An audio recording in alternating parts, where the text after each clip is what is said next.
Magtatakas pa kayo, ha? Halika dito! Mayayarin pa kami dahil sa inyo, eh! Nasaan yung kasama mo? Sumagot ka! Sagot! Hindi ko alam!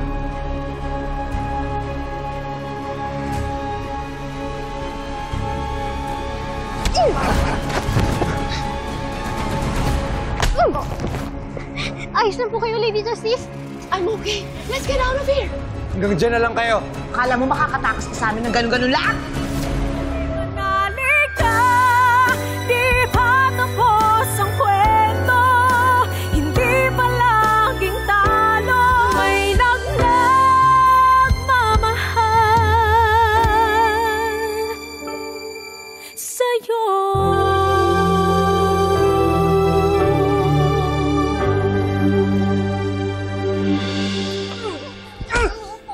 Buisit kang tunggo kami! Bala ka pa talaga tumakas! Ha?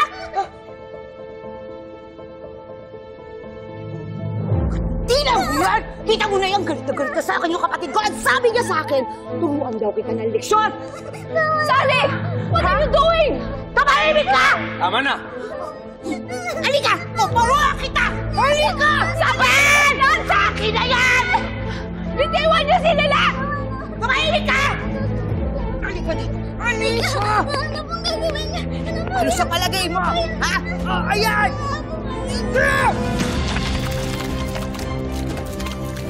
Ay, ang bagay sa'yo kung baka dapat nilulunod ka! Oh! Tuwa ba ha? Tuwa ha? Hindi, para kang garapata, malinig ka! Bitiwan niyo si Lila! Huwag niyo siyang saktan! Halika! Hindi kayo aalis! Lahat di kami kumukubra sa inyo! No! Manahimik ka eh. Ano na yun?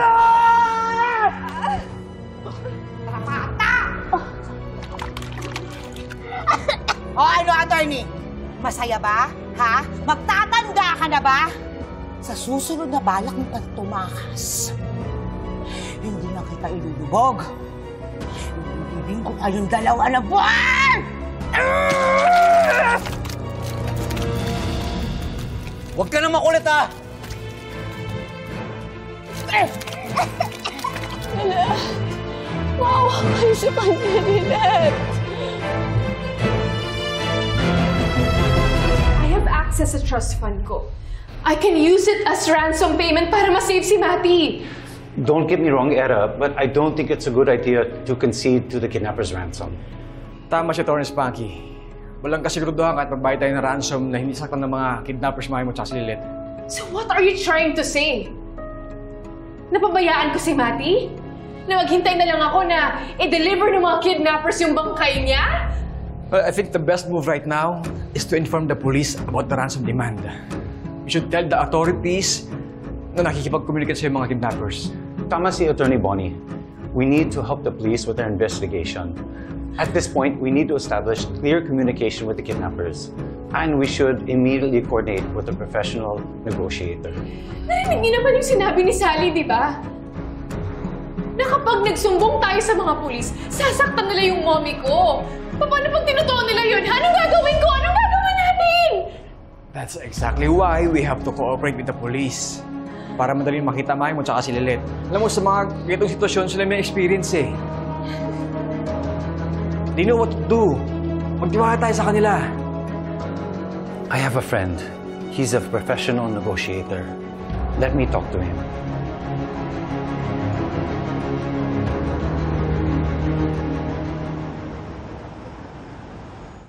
Attorney De Leon, Lorena, kakapalan ko na po ang mukha ko. Wala na po kasi akong ibang malalapitan. Hihiram po sana ako sa inyo ng pambayad sa ransom ni Lilith. Kayo na lang po ang pag-asa ko para matubos ko ang anak ko at masiguro yung kaligtasan niya. Magkano ba ang hinihingi ng mga kidnappers? 2 milyon po.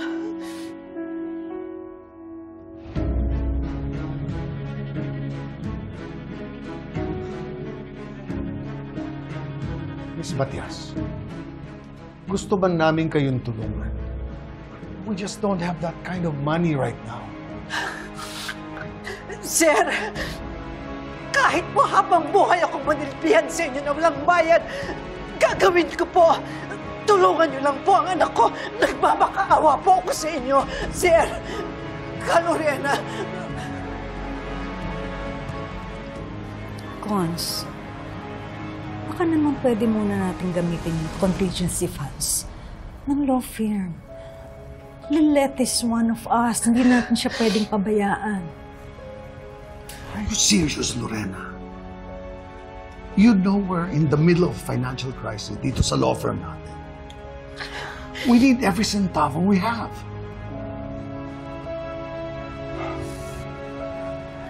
Miss Matias, even if I wanted to save Lilette, my first responsibility is to my law firm. Pasensya na po kayo. Wala talaga kami perang may pahihiram sa'yo. The only thing we can do is to have our negotiations expert strategize with the authorities for the negotiation and eventual release of Lilette. And only if that's the feasible direction to go. I hope you understand. Now, if you'll excuse us, may meeting pa kami ni Lorena. Let's go.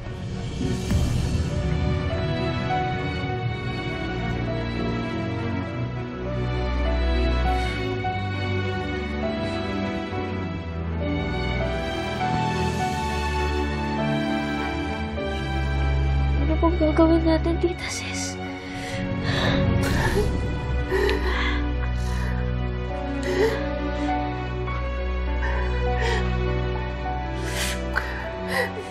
Isa na lang yung solusyon na naiisip ko. Ano po yun? Trixie, bilisan mo na dyan. Ayoko matraffic papuntang ospital. Come on, let's go! I'm here na. I'm ready, Mom. Ma'am, pasensya na po. Napabulit pumasok eh. Okay lang, iwan mo kami.